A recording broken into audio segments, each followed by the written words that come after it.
2절까지입니다.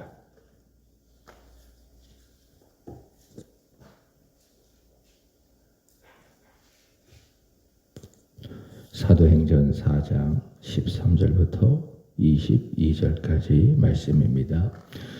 그들이 베드로와 요한이 담대하게 말함을 보고 그들을 본래 학문이 없는 범인으로 알았다가 이상히 여기며 또 전에 예수와 함께 있던 줄도 알고 또 병 나은 사람이 그들과 함께 서 있는 것을 보고 비난할 말이 없는지라 명하여 궁에서 나가라 하고 서로 의논하여 이르되 이 사람들을 어떻게 할까? 그들로 말미암아 유명한 표적이 나타난 것이 예루살렘에 사는 모든 사람에게 알려졌으니 우리도 부인할 수 없는지라. 이것이 민간에 더 퍼지지 못하게 그들을 위협하여 이후에는 이 이름으로 아무에게도 말하지 말게 하자 하고 그들을 불러 경고하여 도무지 예수의 이름으로 말하지도 말고 가르치지도 말라 하니 베드로와 요한이 대답하여 이르되 하나님 앞에서 너희 말을 듣는 것이 하나님의 말씀을 듣는 것보다 옳은가 판단하라. 우리는 보고 들은 것을 말하지 아니할 수 없다 하니 관리들이 백성들 때문에 그들을 어떻게 처벌할지 방법을 찾지 못하고 다시 위협하여 놓아 주었으니 이는 모든 사람이 그 된 일을 보고 하나님께 영광을 돌림이라. 이 표적으로 병 나은 사람은 40여 세나 되었더라. 아멘. 나사렛 예수 그리스도의 이름으로 나면서 걷지 못한 사람이 한순간에 일어나고 그러자 베드로 그 기적을 말하는 복음을 예루살렘 사람들에게 전하게 됩니다. 그러자 그 전한 베드로의 복음을 통해서 믿는 자가 얼마나 많았던지 어제 본문 4장 4절의 말씀에 보면 남자만 5,000명이 믿었다라고 이야기하고 있죠. 대단한 겁니다. 어제 말씀을 드렸던 것처럼 그 당시 예루살렘의 인구가 25,000 또는 3만 명이었다면 그 중에 남자만 5,000명이다. 굉장히 많은 사람들이 베드로가 전한 복음을 통해서 예수를 믿게 된 겁니다. 그러자 부활이 없다고 하는 사두개인들이 이것을 아주 싫어하죠. 그리고 복음을 전하는 베드로 그리고 요한을 감옥에 가두고 그러자 그 다음날 당시 최고의 권력인 사내들인 공회가 모여 열게 되어지고 거기에서 역시 사도 베드로는 성령과 능력으로 복음을 전하게 되는데 이야기하기를 너희가 십자가에 못 박아 죽인 예수를 하나님이 죽은 자 가운데서 살리셨다. 그 나사렛 예수 그리스도의 이름으로 이 사람이 건강하게 되어 너희 가운데 서 있다. 그리고 복음을 전했죠. 다른 이로서는 구원을 받을 수 없나니 천하 사람 중에 하나님이 구원을 받을 만한 다른 이름을 우리에게 주신 적이 없다. 이렇게 사도 베드로는 복음을 전했습니다. 오늘의 말씀은 바로 그 복음을 전한 베드로에 대한 공회의 반응, 바로 그것을 전하고 있습니다. 본문 13절을 보시기 바랍니다. 그들이 베드로와 요한이 담대하게 말함을 보고 그들을 본래 학문 없는 범인으로 알았다가 이상히 여기며 또 전에 예수와 함께 있던 줄로 알고. 자, 공회는 누구를 말하는가 하면은 베드로와 요한을 공회는 누구로 알았는가 하면은 학문이 없는 범인으로 알았다라고 이야기하죠. 학문이 없다. 이것을 무식하다. 배우지 못했다. 이런 의미라기보다는 여기 영어 성경에 보면은 이런 단어가 쓰여 있습니다. 그러니까 성경을 보실 때에 영어 성경과 함께 보면은 이 원어의 의미를 더 정확하게 알 수가 있는 겁니다. 자, 영어 성경에 보면은 뭐라고 이야기하는가 하면 unschooled 이렇게 이야기하고 있습니다. 그래서 학문이 없다. 이것은 어떤 의미인가 하면은 학교 교육을 받지 못했다. 그러니까 정규적인 신학 교육, 학교 교육을 그들처럼 받지 못했다. 누가요? 베드로와 요한이. 그리고 범인이라고 하는 것은 여기 보시면 ordinary man 이렇게 이야기하고 있죠. 그러니까 평범한 사람. 그러니까 정규 교육을 받지 못한 평범한 사람으로 공회는 베드로와 요한을 알고 있었다. 바로 그런 이야기죠. 지금 베드로와 요한을 신문하는 이들은 누구인가 하면은 공회지요. 바리새인들이 있고 제사장들이 있고 서기관들이 있고 사두개인들이 있고 이들 다 누구냐? 그 당시 교육을 다 받은 사람들입니다. 성경에 대해서 또 신학에 대해서 당시 정규 교육을 다 받은 사람들. 그렇지만 베드로도 그렇고 또 요한도 그렇고 예수님의 사도들은 그렇지 못하다는 거죠. 이들의 대부분 직업은 무엇입니까? 갈릴리 어부지요. 갈릴리 어부로서 정규적인 교육을 받지 못한 사람들, 그저 평범한 사람들이라는 겁니다. 종교 교육을 받지 못한 평범한 사람. 그게 뭐냐? 학문이 없는 범인. 자, 그럼에도 불구하고 베드로가 전하는 이 복음을 이 공회가 들어보니 그저 막무가내로 논리나 논지 없이 어떤 선동적으로 아주 무식하게 복음을 전하는 것이 아니라 주일 새벽 3장 11절 이하의 말씀에 보면은 내용면에서도 이게 흠이 없는 겁니다. 구약 성경을 정통한 자로서 구약을 적절하게 인용을 하고 그래서 모세의 글처럼 나와 같은 선지자 하나를 너에게 세울 것이니라 베드로가 이야기하지 않았어요. 그러니까 베드로는 그것을 보면은 모세오경도 정통한 겁니다. 그죠? 구약 성경을 적절하게 인용하고 모세의 율법과 모세오경도 적절하게 인용해가면서 그 구약을 복음과 예수님과 연결시켜 전하고 그리고 또 전하는 자세에 있어서도 자 여기 13절의 말씀처럼 어떻게 전했습니까? 담대하게 말함. 담대하게 말함. 담대하게 어떤 확신을 갖고 복음을 전하니 이들이 깜짝 놀라는 겁니다. 정규교육을 받지 못한 평범한 갈릴리 어부가 이렇게 정확하게 하나님의 말씀을 가지고 예수를 전하고 복음을 전하니 여기 보시면 이상하게 여겼다. 여기 영어 성경에 보면 astonished 이렇게 이야기하고 있습니다. 이게 무슨 말인가 하면 깜짝 놀랐다라고 하는 것입니다. 여러분 그렇습니다. 복음이라는 건요 무엇으로 전합니까? 학문으로 전하는 것이 아니에요. 어떤 언변으로 전하는 것이 아니에요. 예수는 복음은 무엇으로 전합니까? 능력으로 전하는 거예요. 성령으로 전하는 거예요. 확신으로 전하는 거예요. 여러분 사도 바울처럼 정규교육을 확실하게 받은 사람이 어디 있겠습니까? 여기 모여있는 제사장들, 서기관들, 바리새인들, 사두개인들처럼 사도 바울은 정규교육을 확실하게 받은 사람, 학문이 없는 범인이 아니라 학문을 정확하게 한 사람, 특별한 사람이 누굽니까? 그게 사도 바울이에요. 물론 우리가 이후에 사도 바울의 말씀을 우리가 사도행전을 통해서 보게 되겠지만은 사도행전 17장에 가보면은 사도 바울이 데살로니가에 가서 복음을 전합니다. 그리고 그 복음을 전하자 거기서 경건한 사람들이 바울이 전한 복음을 듣고 예수를 믿고 따르게 되어지고 그래서 세워진 교회가 사도행전 17장의 데살로니가 교회인데 이후에 사도 바울이 데살로니가 교회를 향하여 편지를 썼는데 그게 데살로니가 전서 후서입니다. 데살로니가 전서 1장 5절의 말씀에 보면 바울이 이렇게 이야기하는 거예요. 내가 너희에게 가서 복음을 전할 때에 학문적인 능력으로 또 언변으로 스킬로 이것을 전한 것이 아니라 이렇게 이야기합니다. 내가 너희에게 가서 복음을 전한 것은 성령과 능력과 큰 확신으로 전했다라고 이야기합니다. 복음은 그렇게 전해야 되는 거예요. 어떤 내가 가지고 있는 신학적인 학문적인 능력으로 또는 언변으로 전하는 것이 아니에요. 무엇으로 전하는 겁니까? 성령으로 능력으로 큰 확신으로. 물론 학문이 중요하죠. 학문의 무용성을 말하는 것이 아닙니다. 자, 복음을 전할 때에는 학문적인 능력 이것이 중요한 것이 아니라 중요한 것이 뭐라는 거예요? 성령과 능력과 큰 확신이다. 그것을 의지해서 복음을 전해야 된다라는 겁니다. 19세기의 미국에 정말 그 뛰어난 복음 전도자가 있습니다. 누구인가 하면 드와이트 무디, D.L. 무디라고 하는 복음 전도자가 있습니다. 근데 이분이 아주 어려서부터 가난하게 자랐기 때문에 초등교육도 제대로 받지 못했거든요. 그래서 무슨 교육을 받을 수 있었겠어요. 근데 이분이 복음을 전할 때마다 하나님의 막 역사가 일어나고 수많은 사람들이 이분이 전하는 복음을 듣고 결단하고 예수 믿고 이런 어떤 거듭남 중재 역사들이 많이 일어났거든요. 어느 날이었습니다. 이분이 복음을 전하는데 문법이 하나도 안 맞는 거예요. 단어도 적절하지 않냐고.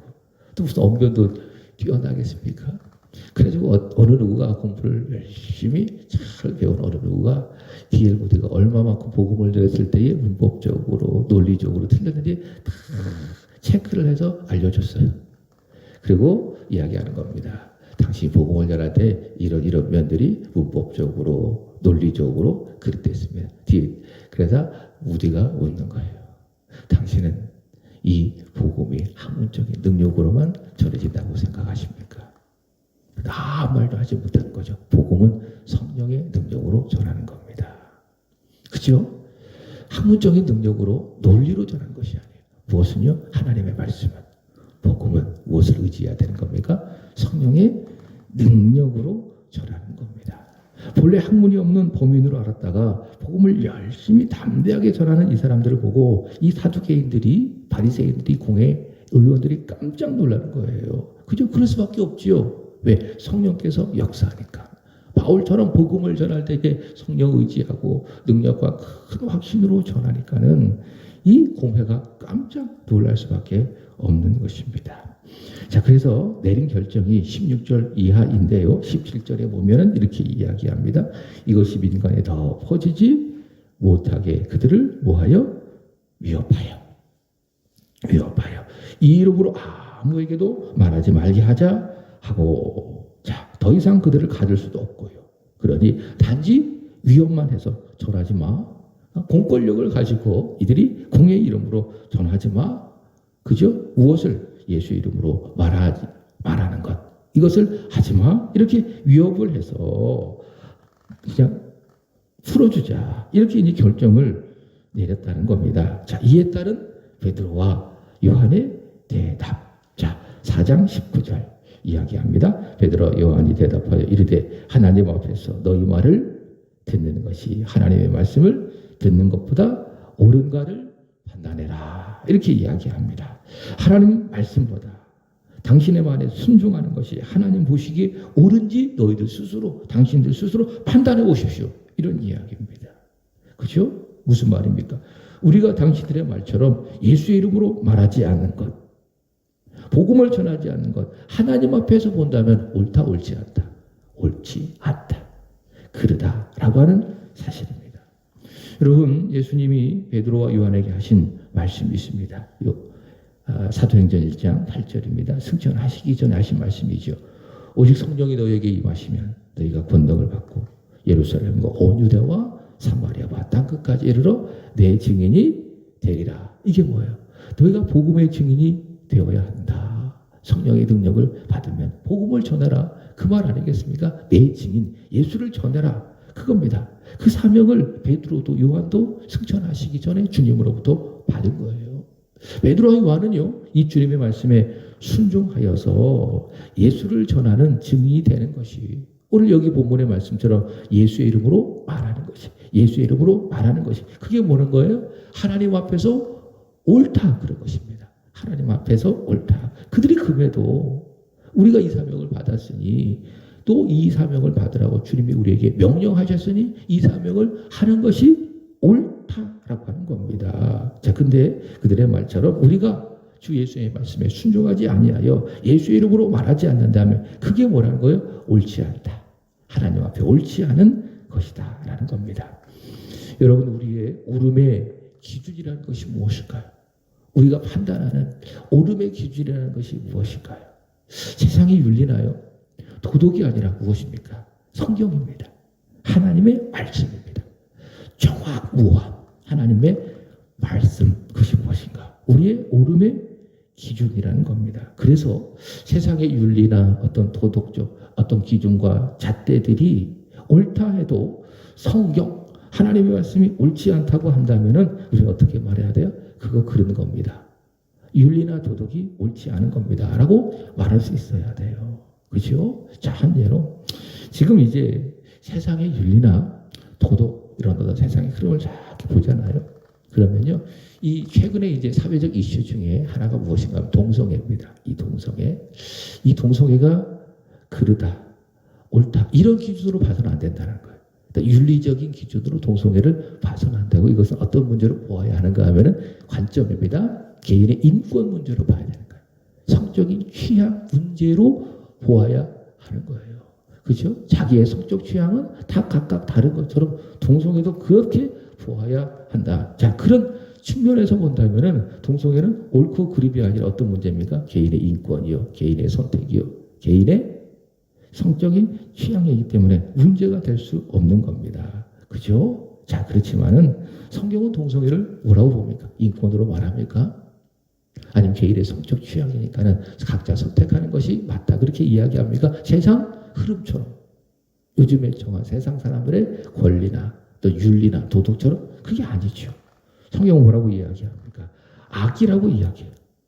그것은 죄라고 이야기하는 겁니다. 죄다. 죄다. 이것은 옳지 않음을 넘어서요. 하나님의 창조의 질서를 부정하고 더 나아가 이 사회를 아주 혼돈스럽게 만드는 그를 죄라고 이야기하는 거예요. 원래 하나님께서 남자와 여자를 창조했잖아요. 그리고 남자와 여자가 한 몸이 되고 한 가정을 이루어서 또 사회를 이루어갈 수 있도록 하나님께서 만든 것이 사회 구조고요. 또 그게 하나님의 창조 질서입니다. 근데 동성애는 뭐예요? 이거를 다 허물어뜨린 거예요. 그래서 뭐라고 이야기하죠? 그걸 죄라고 이야기하는 거예요. 하나님께서 정하신 창조 질서, 하나님의 원리를 거부하고 이것을 파괴시키기 때문에 동성애를 뭐라고 이야기하는 겁니까? 그거를 죄라고 이야기하는 거예요. 그래서 교회는요, 우리 예수 믿는 사람들은요, 동성애자들을 혐오하고 미워하는 것이 아닙니다. 교회가 미워하고 혐오하는 것은 무엇입니까? 동성애라고 하는 그 죄, 하나님의 창조 질서, 이 사회에 하나님께서 정하신 사회 근간을 흔들어버리는 그 동성애라는 그 죄 자체를 증오하고 흠모하는 겁니다. 증오하고 혐오하게 되는 겁니다. 동성애자들 향하여 뭐라고 이야기합니까? 정죄하지 아니하고 판단하지 아니하고 회개해라. 이거 치유받아라. 교회가 그렇게 이야기하는 것 아니겠습니까? 하나님께서 말씀하셨다면 또 그것이 옳다 한다면 세상 윤리가 그것이 그르다라고 말한다면 우리는 어떻게 말해야 됩니까? 아니다. 그러지 않다. 옳다라고 말할 수 있어야 돼요. 세상의 윤리가 옳다, 맞다라고 이야기하지만 하나님의 말씀의 동성애처럼 그르다라고 이야기한다면은 우리는 어떻게 말해야 됩니까? 그르다. 세상의 윤리가 옳다라고 이야기해도 이렇게 말할 수 있어야 돼요. 이걸 뭐라고 이야기하는가 하면 하나님께서 구원받은 우리의 마음속에 심어주신 양심, 신앙 양심이라고 이야기하는 거예요. 이 신앙 양심에 따라서 우리는 하나님의 말씀을 따라서 이 세상을 보고 세상의 윤리를 보고 그것에 따라서 옳다 아니면 그르다 그렇게 말할 수 있어야 된다. 오늘 사도 베드로와 요한은요 바로 이 신앙 양심에 따라서 세상이 요구하는 그 말에 대하여 대응하고 있는 겁니다. 그래서 하는 말이죠. 나는 하나님 앞에서 너의 말을 듣는 것보다 하나님의 말씀을 듣는 것을 옳게 여긴다. 반대로 이야기한다면 내가 하나님 앞에 서 있는 사람으로서 하나님의 말씀이 아니라 너의 말을 듣는 것이 이것은 옳지 않은 일이다. 나는 하나님의 말씀을 듣겠다. 그리고 한 말이지요. 20절 우리는 보고 들은 것을 말하지 아니할 수 없다. 무슨 말입니까? 너희가 하지 말라고 위협을 해도 우리가 들은 복음 예수를 전하겠다. 예수의 이름으로 말하겠다.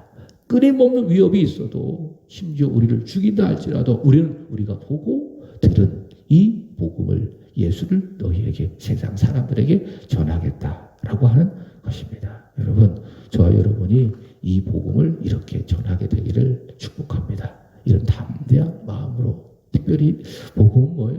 보는 거예요. 그리고 듣는 거예요. 사도 베드로가 그러지 않았습니까? 예수님을 보았죠. 그리고 예수님을 들었죠. 그죠? 보고 들었어요. 그러니 전하는 거예요. 이게 복음이에요. 여러분 그렇습니다. 우리도 예수님을 보아야 합니다. 그리고 예수님을 들어야 됩니다. 근데 본다, 든다 이것은 베드로처럼 물리적으로 예수님을 본다, 든다 그런 의미가 아닙니다. 영적입니다. 무슨 말인가 하면 성령님의 의지에서 그러니까 우리는 보혜사 성령 하나님을 의지해서 어떻게 할 수 있어요? 예수님을 볼 수 있어요. 그래서 이야기합니다. 믿음의 주요 또한 온전하게 하신 이 예수를 바라보자. 그게 히브리서 12장 말씀 아니겠습니까? 내 안에 계신 보혜사 성령 하나님을 의지하며, 다시 말해 나는 죽고 내 안에 성령이 충만하면 우리는 영적으로 성령 안에서 예수님을 볼 수 있다. 그리고 예수님을 들을 수 있다라는 겁니다. 여러분 성령 충만하십시오. 그리고 예수님을 듣고 예수님을 보는 은혜. 그리고 오늘 베드로처럼 내가 보고 들은 예수를 전하는 그런 은혜가 있기를 축복합니다. 하나님 앞에서 우리는 살아가는 사람이다. 하나님 앞에서 이 복음을 전하라고 하는 사명을 받았다. 우리는 보고 들은 것을 말하지 아니할 수 없다. 하나님 앞에서 우리는 세상 위협해도 이 복음을 전하겠노라. 보고 들은 것을 말하지 아니할 수 없다. 이 복음을 전하겠노라. 하나님 앞에서 우리 베드로가 하는 말입니다. 16세기 종교개혁자 마틴 루터가 있습니다. 당시 교황 레오 10세는 이 사제였던 루터를 파문을 했습니다. 그리고 이 루터를 이단으로 몰아서 법적으로 정죄를 해서 죽이기 위해서 1521년 보름수 회의를 소집을 했습니다. 그리고 회의에 모인 사람들, 로만 가톨릭의 사제들이겠죠. 루터를 향하여 정죄하며 판단하며 이렇게 이야기합니다. 당신이 말한 95개조 반박, 비텐베르크 성당에 로만 가톨릭의 부정과 부패를 성경적으로 잘 정리해서 비판했던 95개조 반박문, 그것을 철회하라. 철회하라. 그러면 살려주겠다. 그죠? 이렇게 이야기합니다. 바로 그때에 루터가 했던 말입니다. 나는 아무것도 취소할 수 없고 또 아무것도 처리할 수가 없습니다. 그리고 이렇게 이야기합니다. 하나님, 제가 여기서 있습니다. 저를 도와주옵소서. 루터는 신앙 양심상 그렇게 할 수 있다고요? 없다고요. 오늘 베드로와 똑같은 거예요. 신앙 양심상 하나님의 말씀을 듣는 것이 옳은데, 그죠? 그 말씀을 버리고 세상의 욕을 따르라고 하니 할 수 없는 겁니다. 루터도 똑같은 거예요. 나는 신앙 양심상 하나님 앞에서 이것을 취소할 수도 없고 또 처리할 수가 없다라고 이야기합니다. 그리고 하나님 앞에 기도하는 거죠. 하나님, 제가 여기 서 있습니다. 저를 도와주옵소서. 그렇게 기도했다는 거죠. 여러분, 나는 하나님 앞에 서 있다. 그래서 나는 하나님의 말씀을 따라 이 세상 살아간다. 그리고 예수 이름으로 말한다. 이게 뭡니까? 이게 믿음입니다. 하나님 앞에서 코랑되어 이 의식이 죽음과 위협 앞에 속에서도 하나님 앞에서의 자신의 오름을 지킬 수가 있었던 것이죠. 여기 베드로도 마찬가지입니다. 19절 다시 보시면은 하나님 앞에서 너희 말을 듣는 것이 하나님의 말씀을 듣는 것보다 옳은지를 판단하라. 우리는 보고 들은 것을 말하지 아니할 수 없다. 하나님 앞에 서니 하나님 앞에서 말하는 겁니다. 그리고 당당해지는 겁니다. 하나님이 옳다고 여기신 것, 하나님 기뻐하신 것을 당당하게 행하게 되는 겁니다. 베드로 그리고 루터 다 누굽니까? 하나님 앞에서 살아갔던 사람, 하나님의 말씀의 오름을 따라 살아갔던 사람. 오늘 말씀을 마칩니다. 저와 여러분 또한 베드로처럼, 요한처럼, 그리고 종교개혁자 루터처럼 누구 앞에 서 있는 사람들입니까?